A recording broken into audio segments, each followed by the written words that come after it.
자, 이번 시간 토지 용어 우리가 또 연결해서 보도록 하겠습니다. 자, 나지와 건부지형들.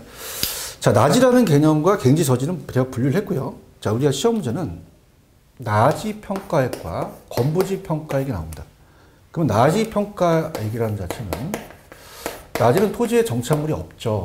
자, 그러면 이 평가액을 어떻게 감정평가사가 볼까? 그 다음에 건부지의 평가입니다. 건부지의 평가액.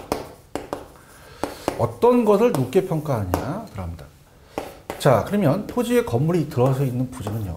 자, 이미 들어서 있어요. 자, 그렇다면은 자, 이쪽 지역이 인근 토지라고 하고요. 같은 택지 지역 안에 자, 주상공을 이용 가능하다면 자, 어떻습니까? 이 토지라는 것은요. 주택이 이미 서 있거든요. 들어서 있어. 그럼 여기다가 3번 출구에 전철이 뚫리잖아요. 이게 상가 건물로 바꾸는데 시간과 비용이 많이 들어갑니다. 그래서 평가사는 나지 평가액을 높게 평가하는 게 원칙입니다. 나지라는 것은 채용이 가능하거든요. 그러니까 주거용, 상업용, 공업용 중에서 항상 어때요? 이 채용을 할 수 있어서 용도가 다양하기 때문에 시장성이 있거든요. 그래서 원칙은 나지 가격을 높게 평가하는 게 원칙입니다. 그걸 건부 감가라고 하죠. 자, 건부지가 낮게 평가된다는 게 원칙입니다. 근데 예외가 있죠. 자, 건부지가 높게 평가될 수도 있습니다. 자, 그 경우는 자, 우리가 그린벨트라는 얘기는 개발 제한 구역이거든요. 자, 그럼 그린벨트로 둘 다 묶였어요. 자, 묶이기 전에 얘는 토지에 원래 건물이 없었고요. 얘는 토지에 건물이 있었다면 자, 헝건물이 있으면 중축이나 신축이 가능하죠. 자, 어떻습니까? 우리가 토지를 수용해서 보상 평가해 준다는 발표가 되자마자 나무 심고 창고 만들잖아요. 그럼 보상을 더 받기 위한 거죠. 그래서 예외적으로 자, 예외가 있습니다.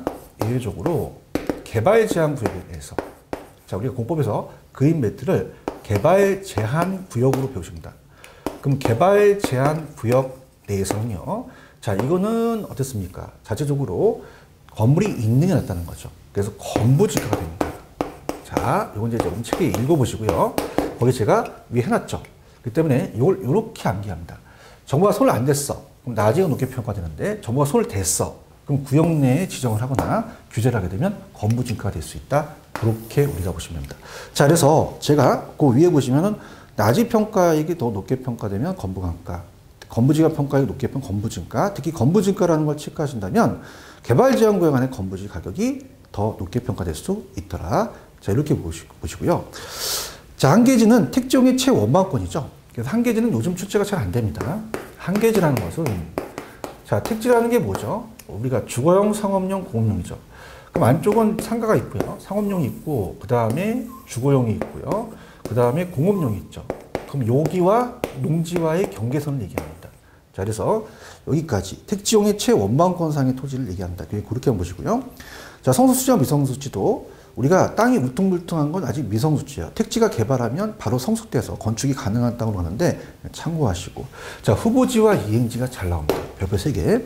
자, 이건 오른쪽에 감정평가상 토지의 용도별 분류라는 게 중요합니다. 자, 그래서 자, 후보지와 이행지로 들어가도록 하죠.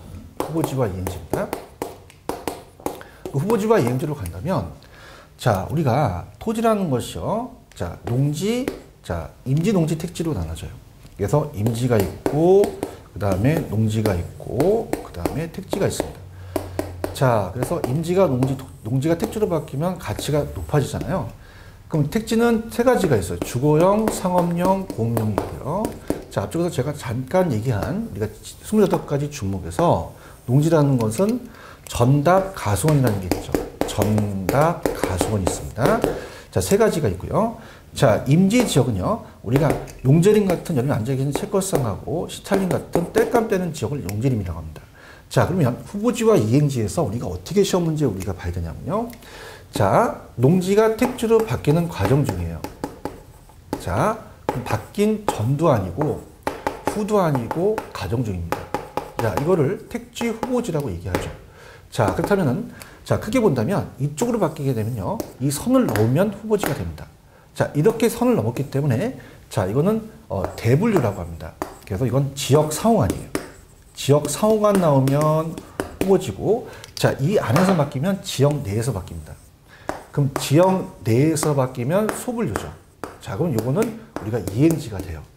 자, 그래서 선을 넣으면 후보지고 그 안에는 이행지다. 그렇게 잡습니다. 자, 그러면 이건 농지가 택지로 바뀌면서 지역 상원에 바뀐다. 이렇게 나올 것이고요. 자, 그 다음에 이 선을 안 넘어요. 그러면 자, 농지 지역 내, 택지 지역 내, 임지 지역 내에서 바뀐다. 자, 그럼 주거용과 상업용은 안 바뀌잖아요. 왜? 우리가 이 선을 안 넘었기 때문에 이 지역 내입니다. 그럼 주거용지가 상업용지로 바뀌는 가정토지를 우리가 이행지라고 합니다. 자, 그러면 이건 지역 내에서 바뀌거든요. 자, 그럼 이건 대분류고 소분류라고 한다면, 자, 이건 후보지와 이행지가 된다. 자, 그렇게만 가지고 가시면 됩니다. 자, 그 다음에 나머지 거는 여러분들 이제 제가 감정평가 때 또 강의를 할 거예요. 그래서 이렇게 우리가 정리하시기 바랍니다. 그래서 후보지는, 자, 밑줄 치십시오. 용도지역, 택지지역, 농지지역, 임지지역, 상호간이 전환되고 있는 토지를 말한다. 자, 그 다음에 이행지는 그 세부적인 토지 내에서, 용도지역 중에 분류 중 세분된 지역 내에서 바뀌면 이행지다까지만 가져가시기 바랍니다. 자, 그래서 약간 암기기법이에요. 자, 후보가 상을 탑니다. 그래서 후보가 상을 타기 위해서 대기실에 기다리기 때문에 상이 나오면 후보지고 이행지는 지역 내다. 자, 이 선을 넘으면 후보지가 되고요. 안 넘으면 이행지가 된다. 이렇게만 간단하게 우리 체크하시고 문제집 때 더 세부적으로 우리가 다뤄보도록 하죠. 자, 그 다음에 필지와 핵지입니다. 자, 이것도 별표 3개짜리인데요.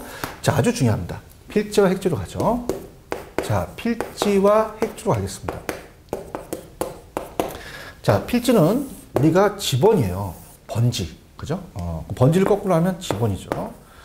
자, 하나의 지번이 붙는 토지의 면적 단위 하면 됩니다. 면적 단위는 제곱미터죠. 그래서 우리가 지적법하고 등기법에 나와 있어요.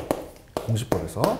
지적법에서는 등록 단위라고 하고, 그 다음에 등기법에서는 등기 단위라고 하거든요. 그럼 지번은 이 땅의 땅이 누구 땅이라는 소유권을 나타냅니다. 자, 이건 법에 나와 있으니까 소유권, 법률적이 되겠고요. 법률적이 되겠고, 자, 경제적이라는 것은요. 자, 어떻습니까? 획지입니다. 자, 획지는, 자, 여러분들이 거래 활동할 때 보통 소유권을 거래하는 게 아니라, 자, 가격 보고 거래하시잖아요. 자, 갑돌이가 을돌이 이 중개업소 가셔서, 뭐, 갑돌이 땅은 안 사요. 을돌이 땅은 사요. 그러진 않고, 가격이 맞으면 사고, 안 맞으면 안 사잖아요. 자, 중개업자도 토지를 내놓을 때, 자, 이 도로가 뚫립니다. 그럼 29번지 땅 얼마, 30번지 땅 얼마 그러지 않고요. 여긴 얼마입니다. 얼마입니다. 얼마입니다. 가격 수준이 있다는 비슷한 토지예요. 자, 이렇게 묶은 거는 가격이라고 해서 감정평가 때 우리가 사용되는 거죠. 감정평가 때. 자, 그래서 이건 경제적입니다. 그럼 어떻게 암기기법으로 가느냐. 필지가 더 필이 와요. 우리가 필지, 그러면 법률적이 생각나셔야 되고요. 자, 이건 가격이 나오면 무조건 획지입니다. 토지용무에서 가격 나오면 돈을 버는 한장을 하죠. 그래서 획 갑니다. 이게 경제적이다. 이렇게 보시면 암기기법이 된다는 거.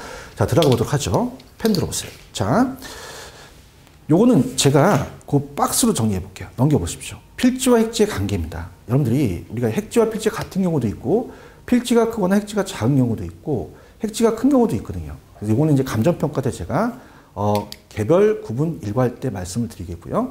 자, 필지 핵지 갑니다. 지적법 등기법상의 법적이다. 그래서 우리가 어떻습니까? 이 자체로 등기 등록단위가 소유권을 나타내고요.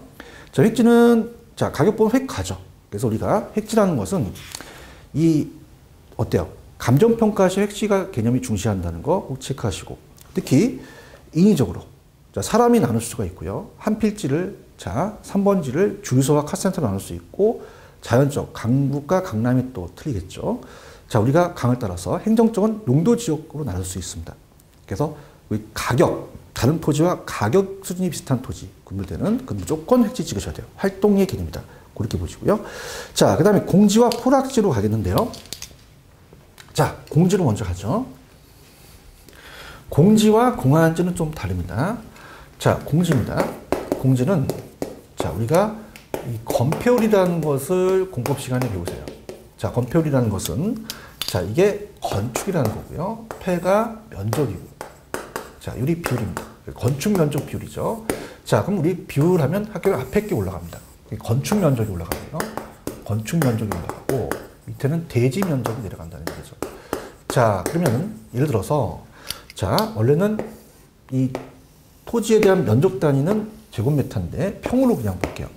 그럼 만약에 대지 면적이 100평인데 정부가 70%로 제한합니다. 그럼 건축 면적을 70%로 가자는 얘기죠. 그래서 이 남아있는 면적이 바로 공지가 됩니다. 거죠. 그래서 이 공지가 건폐율 등으로, 자, 밑줄, 건폐율 용적률 등으로 규제로 인하여 동일한 필지 중에 곡물 공간에 제외한 남은 토지다. 이렇게 하고요. 자, 그 다음에 오른쪽 공안지는 달라요. 자, 여기 공지인데요. 공안지는 틀립니다. 자, 공안지라는 것은 한가한 한자를 써서 도시 토지를 집가 상승만 노려서 우리가 어떻습니까? 투기 목적으로 방치하는 거죠. 그래서 이렇게 바람직하게 쓰지 못합니다. 그 도시 내의 택지 중에서 집가 상승을 기대해서 장기간 방치한 거다. 이렇게 보시고요. 그 다음에 좌측에 이제 남아있는 토지가 이제 얼마 없죠. 법지와 빈지는 한 2개 정도? 자, 이것도 이제 가끔가다 나오는 건데요. 법지와 빈지도 출제 빈도가 높습니다. 이게 반대의 개념이 나와요. 자, 법지와 빈지라는 거. 자, 법지는, 자, 여기가 윗면적 토지 소유자, 위에 토지가 있고요. 그 다음에 아래 면적의 토지 소유가가 삽니다. 자, 그러면 토지의 붕괴를 막기 위해서 축대를 쌓아요. 자, 경사진 토지를 얘기하거든요. 그럼 우리가 공시법 시간에 수평투영법에 의해서 자, 이렇게 축대를 쌓게 되면 여기가 측량 면적이 들어갑니다. 자, 측량 면적이 들어간다는 것은 자, 어떻습니까? 이건 소유권을 인정을 하거든요. 소유권을 인정하는데 자, 어떻습니까? 여기서 사람이 이용할 수 없어요. 이용가치나 활용식이 없다는 거죠. 소유권 이용자의 이용가치가 없다. 그래서 보통 윗면적 소유권은 우리가 본다는 거. 자, 빈지는 달라요. 빈지는 물가의 땅을 얘기합니다. 자, 그래서 빈지라는 건 우리가 공유수면관리법에 의해서 바닷가라고 부르는데요. 자, 이렇게 해서 육지와 바다가 있어요. 자, 육지와 바다가 있으면 자, 우리가 여러분들이 혹시라도 갯벌이라는 얘기 들어보셨잖아요. 그럼 물이 들어왔다가 나가서 여기는 만조수위라고 하고요. 여기를 간조라고 해요. 여기 사이는 우리가 갯벌이라고 합니다. 간섭지라고도 얘기하죠. 그런데 지적 공부에 의해서 등록된 땅이 있으면 여기까지가 우리가 토지의 소유권이 인정되거든요. 근데 만조수에서부터 지적 공부에 등록된 데까지를 바닷가라고 되게 부르는데요. 자, 우리가 해변 토지를 얘기합니다. 모래사장이에요. 거기는 당연히 소유권을 인정하지 않죠. 그렇지만 팔아서 끌고 우리가 어떻습니까? 돈을 받기 때문에 이용 가치는 있다라는 얘기죠. 자, 이렇게 보시면 됩니다. 그래서 어떻게 배우시냐? 법지는 소유권은 인정되고 이용 가치는 없더라. 빈지는 소유권 인정 안 되고 이용 가치 있더라. 이렇게 하시면 편합니다. 자, 법지 가죠. 자, 소유권은 인정되나 사용식은 사실상 불가능한 토지, 택지 유효지 표명 경계와 인접지와에 대한 도로명가의 경사진 부분을 얘기합니다. 토지 붕괴를 막기 위해서 경사가 이루어진 토지인데요. 측량 면적이 포함되나 실제로는 사용할 수 없다. 그러니까 소유권은 인정되는데 자, 실제 사용, 이용 가치는 없고요. 자, 빈지는 바다와 육지 사이의 해변 토지입니다. 자, 이는 개인의 소유권이 인정되지 않는 활용식은 있다. 지적공부에 등록되어 있지 않는 부분의 토지를 말합니다. 그렇기 때문에 공유수면관리법에 의해서 만조수위선부터 지적공부에 등록된 지역까지의 사이를 얘기하는 거죠. 자, 여기까지 들어갑니다. 자, 소지라는 건 원지라고 하고 우리가 이게 30회 나왔죠. 그래서 우리가 원시적이다, 소지, 소박하다. 아직 개발되지 않은 거예요. 개발되기 이전 상태의 그들의 토지로서 1차 산업토지로 본다. 자, 선화지는 이 선자가 고압선입니다. 보통 고압선 밑에 있는 것은 우리가 감가가 일반적이죠. 자, 그래서 한 필지 일부를 고압선이 지나간다면 선화지란 이로 인해 직접적인 사용상의 제약에 따르는 부분만을 의미하는 것이죠. 자, 유유지와 휴안지라는 게 있어요. 자, 그러면 우리가 개념상의 차이점인데요. 유유지는 이 유자가 실유자예요. 자, 우리가 논유자예요. 자, 우리가 바람직스럽지 못하게 논리를 합니다. 논리는. 그러면 이건 유유지 찍고요. 근데 휴안지라는 것은 이게 실유자입니다. 자, 우리가 인삼박 같은 경우는 어떻습니까? 휴안지는 인삼박 같은 경우는 일정 기간 지력 회복이 위해서 쉬기도 하거든요. 자, 이건 정상적으로 쉬는 이렇게 나오겠죠. 쉰다는 게 나오면 휴안지를 찍으셔야 됩니다. 자, 그래서 유유지는 바람직스럽지 못하게 놀리는 거고요. 자, 휴안지는 농지 등으로 정상적으로 쉬게 하는 토지다. 그렇게 보시면 바랍니다. 자, 그 다음에 넘겨보시면 34페이지를 가시면은 자, 우리나라의 표준산업 분류 체계라는 게 있어요. 자, 이것도 우리가 딱 3번 나왔었는데요. 어떻습니까? 자주 출제되는 부분은 아니에요. 그래서 저도 이제 임대사업자를 주택임대사업자를 냈는데요. 사업자의 종류는 업태와 종목이 있습니다. 그럼 업태라는 건 부동산업이 있고요. 그 다음에 제가 임대업을 냈거든요. 그럼 부동산업에 임대업이라는 게 찍어 나옵니다. 그 다음에 그 중에서 우리가 주거용 건물의 임대업을 냈어요. 주거용 건물 임대업 이렇게 나오거든요. 부동산업 대분류가 나오고 그 다음에 중분류의 소분류는 임대업이고 주거용 건물 임대업으로 사업자 등록증이 나왔습니다. 자, 그렇다면은 자, 이렇게 봅니다. 자, 우리가 자, 이걸 다 외우실 수는 없고요. 자, 대분류, 중분류, 소분류로 이제 보는 거죠. 자, 갑니다. 그래서 대분류는 부동산 업이 대분류예요. 자, 중분류라는 것은요. 자, 중간에 보는 거죠. 중간에 보기 때문에 좀 이걸 나눈다는 거죠. 자, 그래서 앞자만 따면요. 자, 임대업의 임동그라미, 그 다음에 공급업의 공동그라미, 그 다음에 서비스업이죠. 서비스업의 서동그라미. 자, 인공서라는 자체는 우리가 중분류고요. 자, 이걸 또 나눠요. 소분류로. 자, 소분류 나누면, 자, 요거를 임대에 나누고요. 그 다음에 공급은 개발 및 공급업을 묶습니다. 개발 및 공급업. 자, 그래서 임계공을 나누겠죠. 그 다음에 서비스업은 우리가 세 가지입니다. 관리업이 있고요. 그 다음에 중개업이 있습니다. 그래서 중개, 그 다음에 자문, 평가업이라는 게 있죠. 평가. 이렇게 이제 우리가 보시면 됩니다. 중개업, 자문업, 평가업. 자, 그럼 중요한 거는, 자, 우리가 주거용이나 비주거용이나 또 기타가 있어요. 자, 임대업이. 그래서 주거용은 우리가 알고 있는 뭐 주택이고요. 뭐 비주거용 같은 경우는 어떻게 돼요? 뭐 사무실이나 이런 것들 얘기를 하죠. 자, 기타 임대업이 있습니다. 자, 그 다음에 개발도 맞습니다. 주거용, 비주거용, 기타가 있는데 관리는 주거용과 비주거용만 있고 기타는 없어요. 이게 이제 중요한 거고요. 자, 이게 좀 바뀌었습니다. 자, 우리가 중개 및 자문업이었는데 중개 및 대리업으로 바뀝니다. 대리 바꾸고 그 다음에 자문은 투자 자문업이라는 게 새로 생기거든요. 투자 자문업. 그 다음에 감정평가업은 그대로 들어갑니다. 자, 이렇게만 하시고 나중에 제가 기출문제로 또 풀어드리도록 하고요. 자, 건축법령상 주택이라는 것이 우리가 잘 나오기 때문에 이제 보는데요. 보통 건축법령상 주택하고 주택법령상 주택이 틀리거든요. 그래서 우리가 주택법령은 공간과 기숙사가 빠집니다. 그렇지만 우리가 법상 충수하고 그 다음에 바닥 면적은 같아요. 그래서 자, 이렇게 암기하십니다. 우리 학개론에서 나오는 건요. 공법과 좀 틀려요. 오지선다지기 때문에 만약에 건축법상에 나온다면 자, 주택이라는 것은 자, 나중에 우리가 이 주택도 공시를 하거든요. 그러면 단독주택이 있고요. 그 다음에 공동주택이 있습니다. 아파트가 공동주택이잖아요. 그죠? 그래서 이 공동주택과 단독주택에 대한 그 종류가 나왔거든요. 단독은 들어가고요. 다중하고 다가구하고 공간이 있는데 다가구까지만 보세요. 공동은 자, 어떤 게 있냐? 아파트, 그 다음에 연립, 그 다음에 다세대, 그 다음에 우리가 어떻습니까? 기숙사라는 게 있죠. 자, 그럼 암기 기법이 자, 제가 이제 신촌에서 연세대 기숙사를 봤어요. 아, 연세대 기숙사 이렇게 암기하시면 되고요. 자, 층수를 봅니다. 자, 아파트는 면적이 없고요. 우리가 층수만 있습니다. 5개층 이상만 나오고요. 자, 그 다음에 얘네들은 다 우리가 층수와 바닥 면적이 다 있는데 자, 이거는 우리가 단독이 좀 낮기 때문에 3계층 이하고 그 다음에 얘가 4계층 이하다. 이것만 가져가세요. 가져가시고 그 다음에 다 660제곱미터입니다. 바닥 면적이 다 660인데 얘만 330이에요. 그러니까 330 나오면 무조건 다중 찍고 그 다음에 다 이하입니다. 다 이하인데 얘만 초과죠. 자, 그래서 자, 합니다.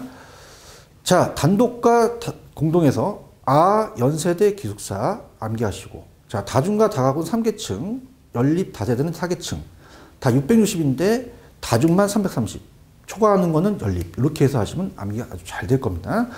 자, 그 다음 이제 오른쪽에 보시게 되면요. 자금에 따른 주택의 구분은 국민주택이라는 게 있어요. 자, 우리가 국민주택 많이 들어보시죠. 자, 얘는 어떤 게 중요하냐면 참 재밌습니다. 자, 국가 지자체의 한국토지주택공사 또는 지방공사가 건설하거나 재정 또는 주택 도시기금으로부터 자금을 지원을 받아요. 국민주택은 건설되거나 개량되는 건데 자, 이 국민주택이 주거 전용면적이 85제곱미터 이하입니다. 자, 이게 국민주택 규모 이하여야 돼요. 자, 그 다음에 1번에 보시면은 자, 제가 이제 기출문제는 안 풀어주지만 이건 가외 쪽으로 나와서 그래요. 만약에 자, 우리가 도시기금 중 주택개정의 용도가 아닌 것은 자, 도시기금을 받는다는 자체는 국민주택 이하여야 되기 때문에 4번에 보시면 국민주택 이상은 틀렸죠. 이하가 리모델링에 대한 문제만 가능합니다. 그럼 넘기시면은 준주택이라는 건 뭐예요? 준주택, 주택 외에 우리가 오피스텔, 노인복지시설, 노인복지주택, 다주택, 다중생활시설, 기숙사 같은 거는 준주택은 주택 외의 건축물과 그 부속 소지의 주거시설. 이렇게까지만 알아두시고요. 세대형 구분형과 우리가 도시형 생활주택을 바꿔냈었어요. 자, 도시형 생활주택은 300세대 미만만 우리가 보시고요. 세대의 구분형은 공동주택에서 우리가 그걸 구분하잖아요. 내부 공간의 일부 세대별로 구분하는데 그 구분된 공간 일부에 대해서는 구분 소유권을 할 수가 없는 겁니다. 자, 이렇게만 보시기 바랍니다. 자, 그 다음에 우리가 38페이지로 가시면은 자, 이게 좀 어렵게 나왔어요. 민간 임대주택에 관한 특별법상 임대관리형 주택임대관리업에 등록한 경우 주택임대관리업자가 임대를 목적으로 하는 주택에 대해서 업무에 해당하지 않는 건 임차인에 대출할 수는 안 해줍니다. 다른 건 해줘요. 참고적으로 보시고요. 그 다음에 이제 넘겨볼게요. 자, 넘기시면 이제 우리가 중요한 파트를 갑니다. 제가 이제 분명히 말씀드렸지만 48페이지가 문제 출제 빈도가 높습니다. 그래서 자, 이번 시간은 토지의 특성에 어떤 게 있다. 특히 건물의 특성을 아예 지우시고요. 토지의 특성이 우리 시험 문제 잘 나옵니다. 그래서 자연 쪽과 인문적 특성이 우리가 여기 잡으셔야 됩니다. 그래서 전체적인 틀을 잡고 다음 시간에 제가 토지의 특성에 중점적으로 우리가 들어갈 텐데요. 자, 토지의 특성은 자연적 특성과 인문적 특성 나눠요. 그러니까 전체적인 게 어떤 게 있는지를 보고 그 다음에 다음 시간은 제 세부적인 걸로 강의해 보도록 하죠. 자, 토지는 자연적으로 아예 움직이지 않는다. 그럼 그거는 부동성은 자연적 특성입니다. 근데 절대적 위치는 안 바뀌지만 주위 환경에 대한 상대적 위치가 바뀌다. 그거는 우리가 위치가 변한다는 거, 환경이 바뀐다는 거는 이건 인문적이에요. 자, 그래서 건물의 특성 아예 지워버리시고요. 토지의 특성만 우리가 보시면 됩니다. 자, 그럼 시험 문제 토지의 특성이 시험 문제 나오죠. 그럼 토지의 특성을 가지고 우리가 볼게요. 토지가 원래 가지고 있는 자연적입니다. 자연적 특성이라는 것은 토지 자체의 특성이죠.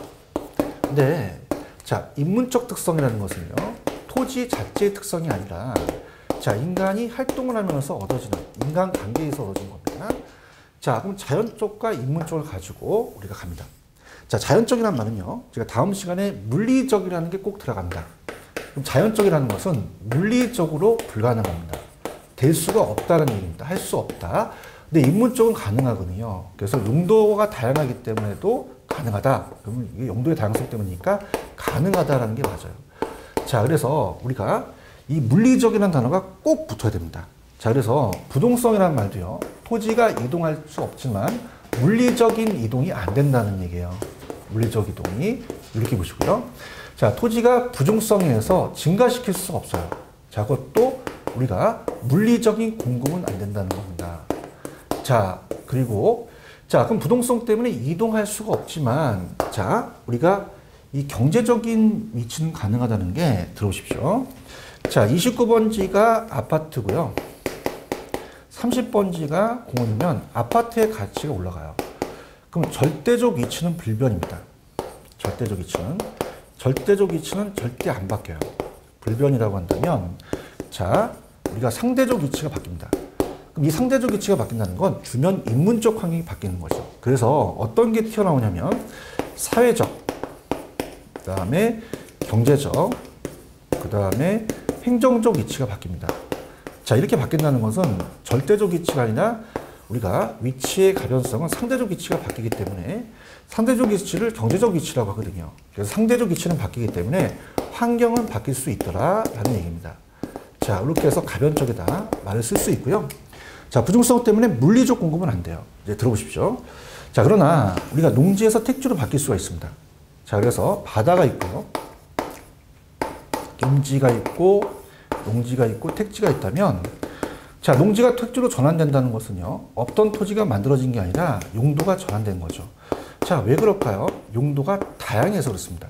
그럼 용도가 정해져 있고 용도가 다양하다. 이렇게 된다는 거죠. 또 하나만 더. 토지가 병합 분할한다는 것은 토지가 하는 게 아니라 인간이 합니다. 그래서 병합 분할의 가능성도 인문적 특성에 들어간다는 거죠. 자, 그럼 나머지 특성을 한번 볼까요? 우리가 영속성이라는 겁니다. 자, 영속성이라는 것은 감가가 안 되는데 물리적 감가가 안 된다는 거죠. 그 다음에 개별성은 다 똑같은 토지가 없기 때문에 대신할 수 없더라. 대체할 수 없다. 물리적 대체가 안 되고요. 토지 옆에 토지가 있기 때문에 우리가 인위적으로 분할할 수는 없어요. 물리적인 분할이 안 된다는 거죠. 자, 이렇게 우리가 보시면 됩니다. 자, 그럼 자연적이 먼저 선천적이고 인문적이 후천적이거든요. 자, 그러면 우리가 보시게 되면은 자연적 특성이 먼저 나왔어요. 그래서 자연적 특성이 자, 선천적이다 그러면 인문적이 후천적이다. 그 다음에 자연적이 물리적이라는 말을 씁니다. 불가능하다. 근데 자, 인문적 특성은 물리적이 아니라 인위적이라는 말을 쓰고요.